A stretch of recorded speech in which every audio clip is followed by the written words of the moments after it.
초였죠. 그 사건은 작년이었고 맞아요. 굉장히 이슈가 된 사건이었어요. 맞아요. 이때 명장님께서 직접 나가셨었는데 잠깐 설명 부탁드릴게요.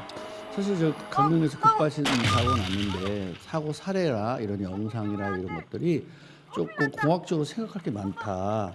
우리가 아무래도 그냥 기존의 급발진 내용하고 너무 다르다. 특히 뒤에서 신연기가 막 쏟아졌다. 그래서 이제 MBC에서 저 강릉에서 좀 같이 좀 협조 좀 해달라 그래서 제가 강릉에 저 현장에 갔었죠. 그래서 현장에 처음부터 시작을 해서 마지막 거기까지 갔고 차는 그 당시에 공업사에 들어가서 우리가 볼 수 없는 상황에서 그냥 저 화면하고 현장에서 내용을 제가 인터뷰하고 왔었죠. 그래서 온 다음에 애들 내용을 가만히 블랙박스 영상이라든가 CCTV 영상을 보니까 이 차는 정말 급발진이 거의 99%다라고 봤어요. 왜냐면 기존의 급발진 차하고 좀 특이한 게 뭐냐면 지금 흰연기가 나잖아요. 흰연기가 나는 차는 이렇게 흰연기 계속 나잖아요.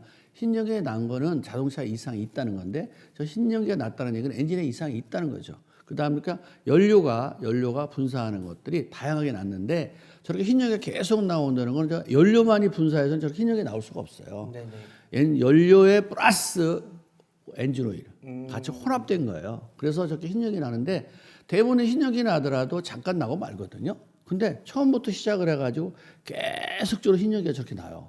그러면 엔진 오일하고 한마디로 연료하고 같이 했기 때문에 엄청난 파워가 만들어져 속도가 빨라졌던 거예요. 그리고 뒤에 가만히 보면 여기서는 안 나오는데 뒤에 액체 성분이 한 2번 나와요. 머플러에서. 네, 지금 저렇게 저희가 네. 빨간색으로 여기 보시죠? 네. 조거 말씀해 요거 주시는 나왔죠? 네. 요거 나왔고 또 한 번 나오죠. 예. 이렇게 나왔다는 얘기는 머플러에서 저렇게 달리면서 저런 액체 같은 거 저만큼 쏟아질 수가 없거든요. 이제 저렇게 액체가 조금 나올 수 있는 것은 이제 한마디로 아침에 날씨가 추울 때 겨울 같을 때 쬐끔은 나올 수가 있는 거예요. 근데 달리면서 멀쩡하던 차가 달리면서 굉음을 내면서 저렇게 흰력이 나오고 액체가 쏟아졌다는 얘기는 머플러에 저는 좀 자동차 엔진에 심각한 문제가 있다 봐야 돼요. 만약에 저 문제가 만약에 국가수라든가 저걸 면밀하게 점검하려면 저때 액체가 나온 거를 성분을 조사를 했어야 돼요, 사실은. 근데 저 성분도 조사하지 않고 그렇죠? 네. 저 현장에 가서 저렇게 확인도 안 해보고 또 흰연이 나는 원인도 밝히지 않은 상태에서 EDR 자료만 보고 급발진이 아닙니다. 이렇게 말하면 말이 안 돼요. 이거는 누가 봐도 정상적인 차는 아니잖아요. 그렇죠. 뭐 속도가 문제가 아니라 매일께서 매일 말한 대로 브레이크 페달 밟는 게 엑셀 페달 밟았다라고 했어도 저렇게 흰연기 나오면 안 되잖아요. 저렇게 흰연기 나왔다는 얘기는 브레이크 페달 밟는 게 엑셀 페달 밟았다고 해서 저렇게 흰연기 나오는 게 아니에요. 그렇기 때문에 자동차가 이상이 있다는 거예요. 그리고 저렇게 흰연기 나오는 게 계속 연속적으로 한참 동안 나잖아요. 저 거리가 한 640m 정도 돼요. 저게 네, 거리가 거의 한 1km 거의 1km 가까이. 정도 하는데 1km 동안에 저렇게 나고 저렇게 날아가는 건 뭐냐면 그 화단 있잖아요. 저기 벽. 네. 여기 치고 나간 거예요. 그러니까 엄청난 속도죠. 그리고 벌써 차가 붕 떴잖아요. 그렇죠? 정상적으로 브레이크 밟는다는 게 악셀을 밟았을 때 저렇게 차가 뜰 수가 있을까요? 그건 아니죠. 정상적으로 저렇게 악셀을 밟아서는 절대 쓸 수가 없는 거고 자동차가 비정상적인 상태에서 운전자가 제어하지 못하는 상황. 그 다음에 저렇게 흰연기하고 나오는 상황에서 저렇게 제어가 안 됐다라고 보면 이거는 분명하게 급발진이다. 여태까지 어떤 급발진보다도 이거는 부산 산타페 사건 급발진과 이거는 정말 거의 99%다라고 보는 거죠. 불송치 이유가 이제 보통 급발진 의심 사건이 나면은 국가수에서 준 자료를 토대로 그걸 100% 맹신을 하고 이제 경찰에서 판단을 했잖아요. 그동안은 그랬죠. 네, 근데 이번에는 좀 의외로 국가수 자료를 완벽하게 신뢰를 하진 않겠다. 그래서 이 국가수도 자료만 보고 한 거지 똑같이 재현을 한 건 아니니까 이 증거 불충분으로 불송치를 한다고 결정을 내렸다는데 명재님께서는 어떻게 생각하세요? 어떻게 보면 정확한 판단을 경찰이 했다. 이렇게 오래간만에 이렇게 생각하고요.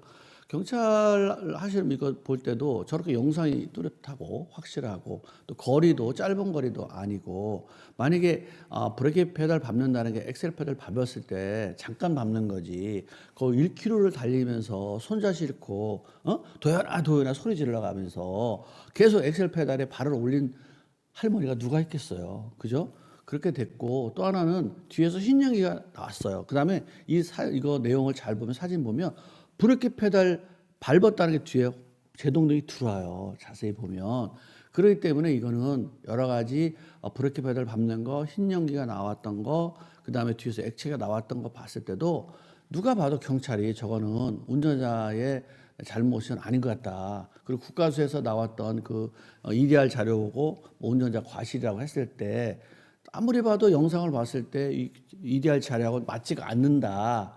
이거는 뭐 구속할 수 없는 거다. 더 자세한 거 해라는 얘기고요. 왜냐면 저거 만약에 국가수에서 저거를 자동차 문제가 없다라고 봤을 때 하면 저 흰 연기가 난 이유, 그리고 뒤에 머플러에서 저기 뭐 액체가 나온 이유, 그래서 이거 때문에 그랬다라고 하는데 그거에 대해서는 아무것도 없잖아요. 그냥 막연하게 EDR 컴퓨터에 들어있는 수치만 가지고 브레이크 페달 밟는 게 엑셀 페달 밟았네요. 그리고 속도가 엄청난 속도는 났네요. 라는 거잖아요. 그렇죠. 저 영상에 보면은 흰 연기 났다는 거는 정상적인 엔진이 아니라는 얘기고 또 액체가 막 2번씩 쏟아졌다는 얘기는 역시 정상적인 엔진이 아니죠.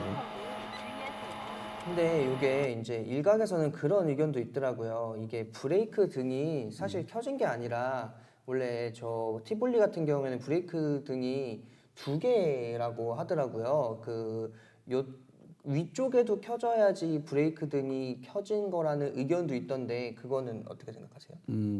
그거는 이제 사실은 브레이크 배당 아니 브레이크 등이라는 게 낮에 같은 데는 햇빛에 비치는 거하고 각도 싸움이 좀 있어요. 만약에 그거 하면 이 반사돼서 나오는 빛도 있을 수 있죠. 근데 여기 있는 내용을 보게 되면 브레이크 페달 밟은 건 맞아요. 그리고 이 도연아 하면서 계속적으로 저렇게 차가 제어가 안 돼서 갈 때 할머니가 계속 엑셀 페달 계속 발을 한 거의 1km까지 계속 밟고 있었다고 볼 수 있을까요? 아무리 어떤 사람이 운전에 미숙하고 만약에 어떤 설령 잘못 판단을 했다 하더라도 잠깐은 브레이크 페달 밟는 게 엑셀 페달 밟을 수 있어요. 하지만 저렇게 긴 시간, 생명하고 왔다 갔다 하는 시간에서는 절대 그럴 수 없죠. 정상적인 브레이크는 힘이 100이라고 있다라고 보면 핸드 브레이크는 약 20 정도밖에 없는 거고 그다음에 그 유압 브레이크만 하면 한 30밖에 없기 때문에 유압으로는 이론적으로는 차를 세울 수 있다 하지만 저렇게 빠른 속도로 갔을 때 차를 세울 수 없다. 사고가 난다 이런 얘기죠. 그러면은 만약에 뭐 상상하기 싫지만 저런 이제 상황이 닥쳤을 때 일단은 그럼 브레이크를 꽉 밟고 가깝게 부딪혀야겠네요. 최대한 그러니까 빠르게. 만약에 내 차가 급발진이다라고 했을 때 누구한테나 날 수 있는 상황이기 때문에 네. 본인이 우리 한번 준비할 필요가 있어요. 만약에 나한테 급발이 생겼다. 이거 너무 빠르네. 제어가 안 되네 했을 때 어떻게 할 거예요? 브레이크를 더블로 이렇게 자꾸 밟을 것이 아니라 한번 밑에 끝에까지 꾹 계속 밟고 있으면서 빨리 전방을 확인해야 돼요. 예. 그럴 때 어떻게 하는 방향이냐면 타이어를 옆에 측면으로 해가지고 타이어 옆에 측면이 약하니까 펑크를 내는 방법이 제일 좋은 방법이고 근데 그건 주변의 환경에 맞춰줘야 되는 거니까 그건 안 될 확률이 높잖아요. 만약 가운데 있다라든가 그런 상황 환경이 안 될 때 어떻게 하겠어요? 같은 등급의 차를 받을 수밖에 없어요. 앞에 차한테 좀 미안하지만 내가 방송에서 이런 말하면 좀 죄송한데 자동차라는 게 서로 안전존이 있어요. 앞에 차나 뒤 차나 내 차도 마찬가지. 그러면 차끼리 부딪히면 충격이 감소해요. 100이라는 힘이 있었다. 그러면 만약 차끼리 부딪히면 50으로 줄어요. 그러면 사망사고까지 이어지지 않고 더 큰 사고까지 방지할 수 있죠. 단 앞에 차한테는 좀 미안하죠. 앞에 차가 무슨 잘못 있겠어요. 근데 이게 참 정의라는 걸 평가할 때 사람이 서로 죽지 않게 하려면 앞차를 받아야 된다. 이것이 정답인데 예를 들어서 만약에 앞에 차 무슨 죄가 있다고 왜 앞에 차를 받아? 이렇게 이야기하면 할 말이 없어요. 그런데 대신 자동차라는 것은 어떤 건물이나 뭐 가로수처럼 그게 단단한 게 아니고 충격을 붙었을 때 약간의 충격을 흡수하는 능력들이 앞뒤로 있기 때문에 측면은 약했지만 앞뒤로 있기 때문에 사람이 다치지 않는 안전존이 확보되어 있게 설계되어 있어서 사람이 죽지는 않을 수 있다 이런 거죠. 네, 그럼 일단 브레이크를 꽉 밟고 빠르게 박는 게 이제 답일 수가 있겠네요. 그러니까 평상시에 우리가 만약에 나도 저런 상황이 됐을 때라는 가정을 해와야 돼요. 그렇게 준비했던 사람이 그런 일을 닥치면 뭔가 좀 멘붕은 오겠지만 그래도 뭔가 옛날에 예습했던 그게 나타나는데 저거는 나무 일이야. 나한테 언제 와? 원래 자동차 뽑기긴 뽑기지만 뭐 오겠어?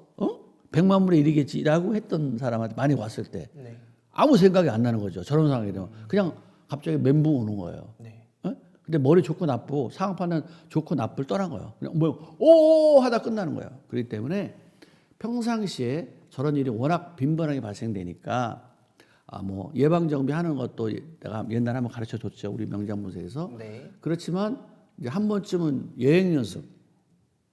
그렇죠? 제일 좋은 방법은 브레이크를 한번 세게 밟아보는 세게 거죠. 밟고 차가 못 세우게 생겼으면 속도를 최소한 줄인 다음에 앞차를 밟는다. 방송용으로 맞을지 몰라지만 이게 정답이에요, 사실은. 자, 그러면은 이제 급발진 의심 사건이 이제 경찰 쪽에서 불송치한 거는 사실상 이제 처음이라고 하는데 앞으로 이제 수사기관에서도 이렇게 다각도로 보려는 것 같아요. 이게 명장님께서 어떻게 경찰 쪽에 한 말씀? 이제 뭐 어떤 우리가 어떤 데이터 수치만 가지고 판단할 건 아니고 약간의 과학적인 근거로 그다음에 어떤 판단을 하면 어떤 컴퓨터에 나와 있는 기록값만 가지고서 모든 게 판단할 것이 아니라 그때 차 상황, 그다음에 운전자의 어떤 습관, 그다음에 교통 주변 거, CCTV라든가 블랙박스, 그다음에 음성 녹음 관련된 거, 그리고 주변의 증인들 이런 것들 토대로 해서 판단을 해야 하는 게 맞고 또 저렇게 급발이 생기면 차를 폐차해서는 안 돼요. 증거물이 없어지게 되면 나중에 재판했을 때 내가 불리하니까 만약에 보험 문제라든가 세금 문제라고 하면 난방판을 이제 구청에 반납하면 세금 안 나오거든요. 보험 안 들어도 돼요. 그렇군요. 그래서 내가 잘 보관해서 비 안 맞게 한 다음에 이 재판이 끝날 때까지는 잘 보관했다가 증거물로 활용해야지 그 당사자한테 유리한 거지. 만약에 그 보험이라든가 또 저렇게 사고 나면 빨리 폐차하라고 그래요. 그다음에 보상해 준다고 차값 준다고 그러면 전손 처리하는 전손 처리한다고 그렇게 되는데 차를 만약에 없애버리면 메이크는 어떻게 됐어요? 더 좋아요. 왜? 증거가 확실한 증거가 없거든요. 근데 자동차에는 우리 그런 말 있죠, 형사들이 모든 답은 현장에 있다. 모든 답은 현장에 있단 말 많이 영화도 들어보고 뭐 많이 들어봤잖아요. 수사에서 역시 모든 것은 차에 있다 이렇게 봐야 되잖아요. 근데 차가 없어지면 그러면 안 되죠. 안 된다니까. 네.